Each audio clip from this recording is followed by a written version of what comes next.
How to download MetaTrader 5 on your PC or laptop. So in this tutorial, I'm going to tell you how you can download MetaTrader 5 application on your PC or laptop. So first of all, open any of the web browser that is download on your PC. I have this, so I've opened this, and then go to the search bar. Here you're going to search MetaTrader 5 and click enter.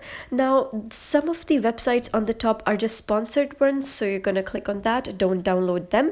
And you have to search for this one. So this is metatrader5.com. You have to verify that it's the correct one and then click enter. Now this is an interface displayed in front of you. Verify that it's the correct one and click on download MetaTrader 5 for Windows. After that, the downloading process will begin and it will take a few seconds to download.